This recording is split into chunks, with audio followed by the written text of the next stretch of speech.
Hey everybody, this is Al from Undead Scene and SickDrummerMagazine.com. here with Tim Yeung. Did I say it right? Young. It's actually Yeung, but no one says Yeung. It's Yeung. So I nailed it? You did. Fucking right, cool. But I don't even say Yeung. I just say Young. I'm bad Asian. These guys are bad Asian.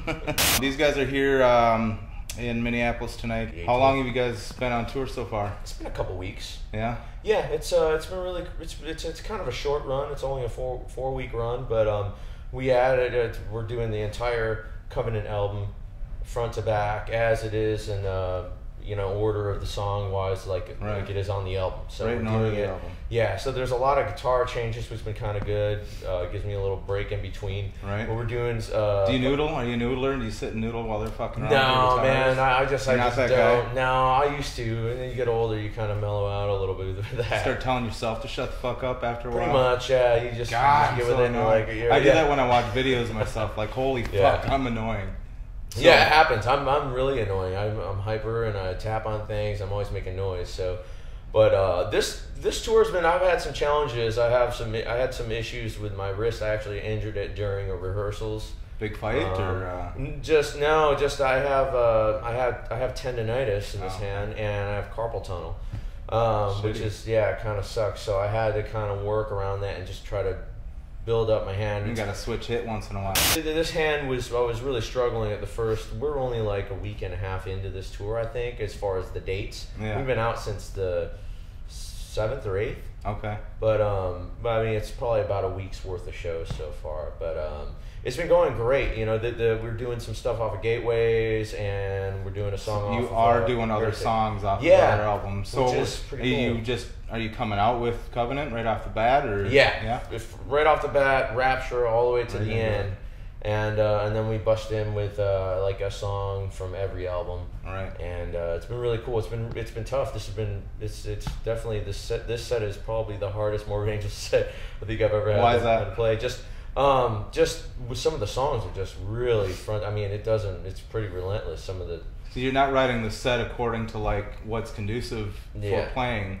You're writing it according to the album, so you kind of stuck doing the order. Yeah, well, yeah. Whether you get a break or not. Yeah, the Covenant stuff wasn't too hard front to back, but just going to the second set, I just had to really work my way into getting my body to do what I want it to do, just conditioning it and stuff. Do you guys take a break in between? Nope. We just go all the way through 90 minutes.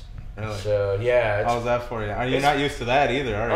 Well, I mean, now you are. Now I am, but the first few dates were kind of hard. Yeah. And then I took a long break this summer from playing. I was on another tour. I have a rock band in LA called Death Division, and we were on a tour this summer. And then after that tour ended, I just didn't play drums for 3 months. Just fuck it for a while. Yeah, pretty much. How'd that feel? It was good. I just took a break completely from everything involving music. I just kind of as much as I love doing everything it is that I do, it's nice to just not do it. You gotta unplug sometimes. Yep, definitely. And so you guys spent a few weeks in Florida, right? Getting ready for the tour. Rehearsals in Florida. What was involved in that? I mean, like, what was the routine? Just go in, rehearse around. When do we start? Everybody likes to start late. So I mean, is it like hours on end, or you just run through the set a couple times? Run through the set and whatever we had to. Some of the songs that we have never played before, we had to go over like. We would just play the song like 8 times in a row. You know what I mean? Just doing it the old-fashioned way. Just getting in there woodshed for a few hours until it was right and perfect. Right. And then you go out on the road. So we got it as good as we could get in the rehearsal room. But then, of course, when you have to put live performance in a scenario, it's ultimately it's a whole different world playing the stuff live. You just exert more energy. You're pumped.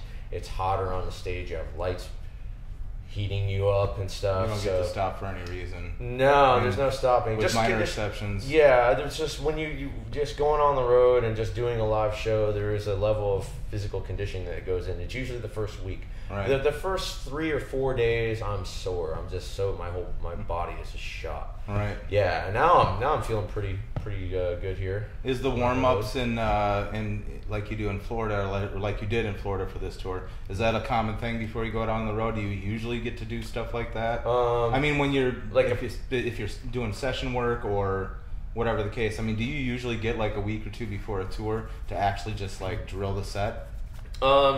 Sometimes. It's just hit. Yeah. With Morbid Angel, we've been playing. I mean, I've been playing with Morbid Angel for almost 4 years now.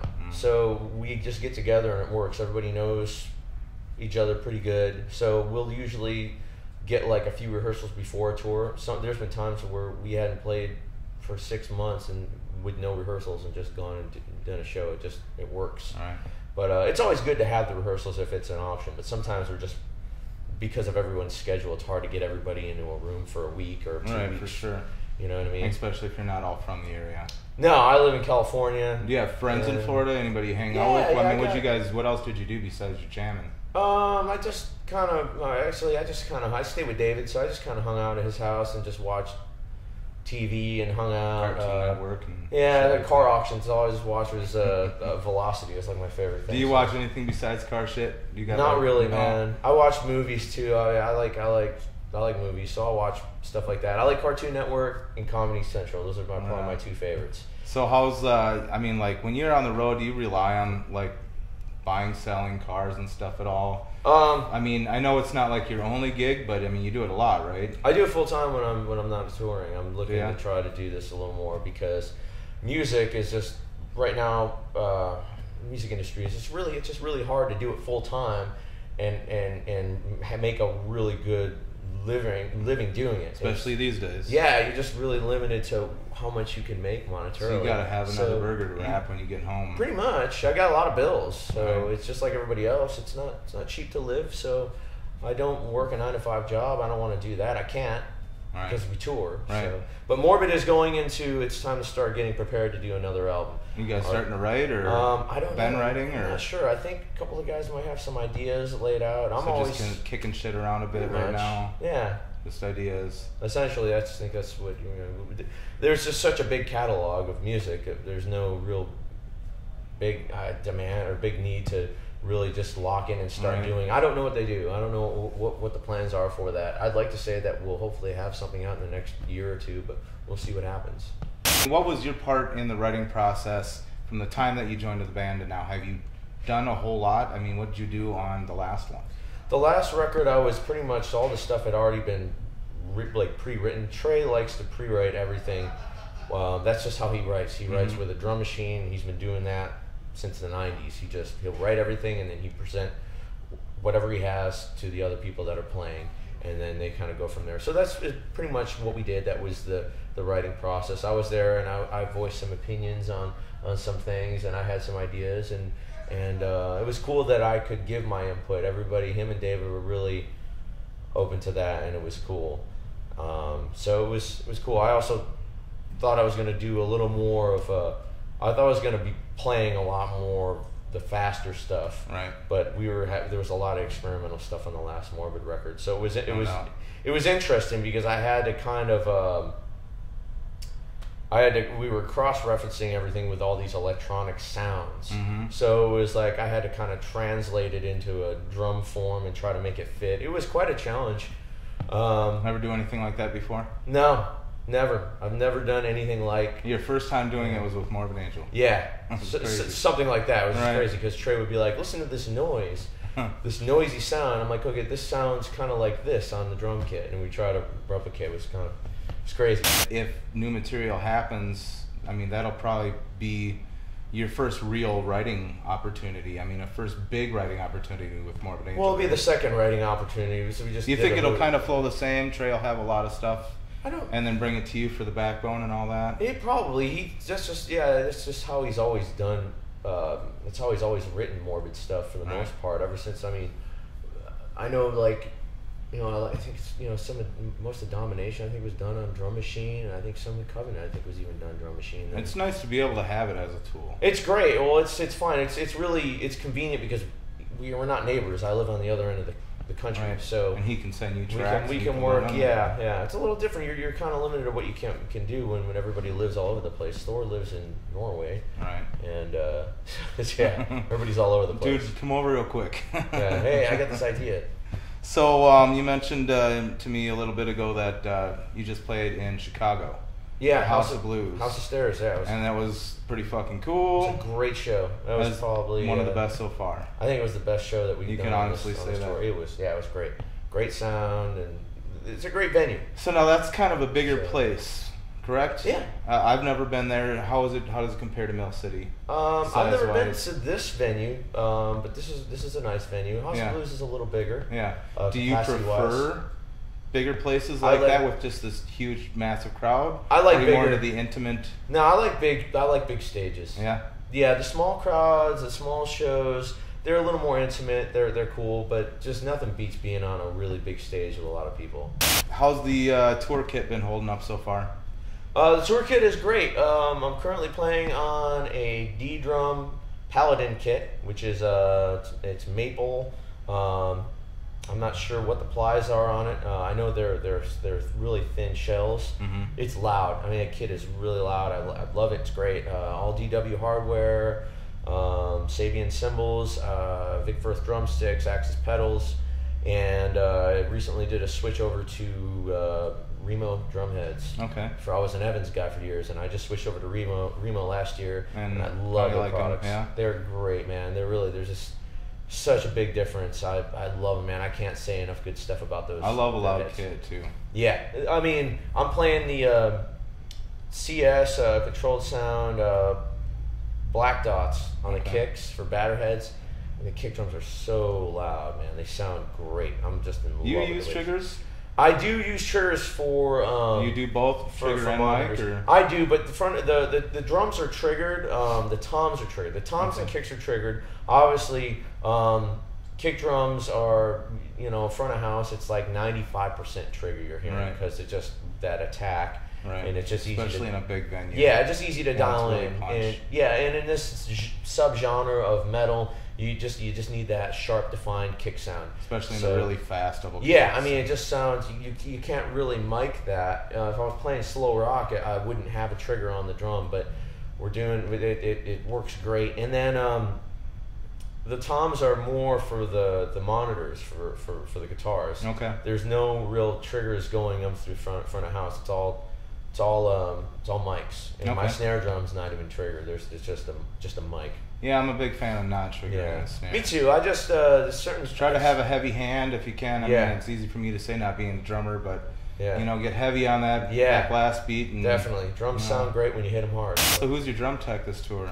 I've been using Jeff, my buddy, Punchy's buddy. Actually, he's a friend of mine too. Have you known him before? Have you worked with him? No, before? actually, I met he worked for Morbid and worked for me last year, and I really get along. Does a really good job. So yeah, Jeff Hillebrandt's my tech. He's great. He's doing a great job setting up the kit, and then I brought a practice kit, a backstage practice kit on this tour, and it's been really helpful with warm-ups as well. Yeah, I've never really brought one. I've always just used my leg or whatever and just warmed up with sticks backstage. Right, but now you got a full-on kit. I have a little warm-up. It's just a pad, like a double pedal with a pad, and then an old D drum, electronic drum. It's just a pad, and I just mount on a snare stand, and that's it. Right on. Yeah. So that's got to help a lot. It's really it definitely helps immensely. Just being able to warm up on a pedal and a pad and sit down and do it for about 20 minutes prior to going on stage. Right before going on? I do that, and then I do like my workout. What do you do for workout? I just do like about 100 crunches, just kind of get some good blood circulation through my core. I just think it's good to get some good circulation throughout all your vital organs and everything before running a marathon. Have you ever not done it and noticed a difference? Yeah, but I try to do it because I just figure it can't hurt, and it's good, and it also gets my heart rate up a little bit, so I'm not getting up there all cold. Get warmed up. I do a lot of stretching, all these and everything, so that's pretty much the pre-show warm-up. Have a Red Bull maybe, or drink a bunch of water too. I'll probably drink like 4 bottled waters before I even get on stage. Massive amounts of meth and coke and hookers. And do you guys do you get to pick the techs, or is that done for you? I mean, do you ever get to just grab a buddy that you can trust? I can, but usually it's hard to, and I don't really know any drum techs. I don't really know a whole lot. I didn't really believe it or not, I didn't really even have a regular tech until Morbid Angel. I was just doing everything myself. And that became, after a while, you do it for 10 years and you just get really tired of doing it. It's tedious, yeah. Fucking A, man. I'm 38 and I've been doing it since I was 12. Yeah, man. And I'm the singer, so I get made fun of if I don't carry shit. Yeah. So I go overboard as much as possible. Well, that's good. Fucking try. Yeah, well, and I grab drums and amps and cabs and shit like that, and it's getting old. I mean, yeah, a lot of singers just don't get involved with that, but that's good that you do. But yeah, it's not easy. You're doing like 100-something dates a year, and you do that for about a decade, and you just, after a while, you just... Yeah, I don't even really get to bitch, because you're talking about doing it on tour. Yeah. And I do it like 2 or 3 times a month if I'm lucky. It's nice to have a tech. I'm really, really happy and thankful that Jeff's around to take care of me. You pretty much had one to work with since joining Morbid? Yeah, I always have just something that they've liked to make sure to have is always having a tech. Mm-hmm. It's good also to have that kind of accommodation, because then you can just focus on the main thing you got to do, which is just perform, put on a great show, right. and not be worried with all the other distractions or having to fidget with stuff. And then when you have to do all that, then your performance is already compromised. Right. So it's tough. I mean, I've done plenty of touring, like the do-it-yourself tours. I know all about it. I know that world really well. It's not easy. Helps you respect what they're doing, though. Oh yeah, absolutely. While they're helping you out, I've done it all, man. I've been my own tech. I've been a driver. I've been a merch guy. I've tour managed. I just like to play drums. You mentioned about it. I just like to do that. You mentioned Death Division. Do you get a tech when you're out with them? Or? No, there's no budget with that band. Yeah, we do everything. It's like completely you're right back to the roots with that. Pretty much. I mean, it's a newer band, right? It's newer. It's more rock. It's definitely more rock oriented. I really like rock music. I'm an avid. I guess most of the stuff I listen to on my off time is just I listen to a lot of classic rock. Right on. Anything that sounds analog, I really again 38, love. Dude. Yeah. I grew up on the shit, so yeah, you know what I'm talking about. So I usually do that, but yeah, that last tour I was doing everything. I tour managed that last tour with Death Division. Actually, I was the TM. You guys got anything new you're working on? None yet, because we're on hold as I'm out here right now doing this, and then I get back in December, and then we kind of run right into the holidays. So you're just still gonna kind of chill for a while till probably we're gonna figure stuff beginning out. Of next year. I think we're gonna work on a game plan for January, and then of course January there's the big NAMM show in Anaheim, so we'll be doing that. But yeah, we'll be working on stuff like that. Probably start getting something going for January. Are you at a point where you guys have any new material, or not really? We haven't written in a while. Okay, we just have just kind of regroup when you get back together much, and just get relearn back. each other and whatnot. Exactly. Aside from Death Division and Morbid Angel, do you specifically have anything else going on? Any other project? Actually, I had the pleasure of working with Brendan Small earlier this year. Nice. He's got a solo project that he was doing, and I did a one-off show for him at the Roxy. It was like a benefit show, but that was really cool. It was fun. He was a great guy to work with. And I had a blast. And you've been on this tour for a few weeks now? Yeah, a few like weeks. 3 weeks? Yeah, and this ends. This ends on the 7th. Ends in Orlando, Florida. Okay. And then it's just holidays. Let's chill for a while. Pretty much. What do you besides family, obviously? Yeah. What else do you miss about home? I miss my dogs. Yeah, I miss my dogs a lot. So dog guy? Yeah, I got all the fucking girls right now. Oh. Yeah, I have 2 dogs. I have a German Shepherd Chow, and he's really awesome. And then I have a Samoyed Husky, and he's like my best friend. Me and him are locked in. Right on. Yeah, he's such a great dog. I got a Shepherd. Yeah. And Rottweiler Lab mix. They're awesome. Dogs are great. They're like little furry children. Yep. Sometimes, but they're awesome, man. He keeps me on my feet all the time when I'm home, and he has to go for 2 walks a day. Otherwise, he jumps on my head. All right. Yeah, he's a really crazy, energetic dog, but I have a lot of fun with him. Well, I appreciate you sitting down with me. Right on. Thanks for the interview. I'm looking forward to the show. Cool. I know it's going to be a blast. I hope so. Hopefully we have a show like yesterday. I hope I didn't just jinx it. No, I mean, Minnesota loves Morbid Angel for sure. We always have a good. And this album, I mean, everybody's like, "Are you kidding me? Covenant's They're doing awesome. Covenant and the whole thing." Yeah, so. Covenant's really great. It's quite an honor for me to be involved in the Covenant anniversary. 20 years ago when this album came out, I bought it, and it's one of my favorite records of all time. Yeah. It's in there in my top 5. So to be here, a lot of people. Yeah, to be here and involved, playing it live is quite an honor. It's great, and I'm glad to be here. I'm looking forward to tonight. Should be a good time. I'm looking forward to getting more footage of you. Awesome, man. Cool, man. Cool. Appreciate it. Thanks a lot. Thank you very much.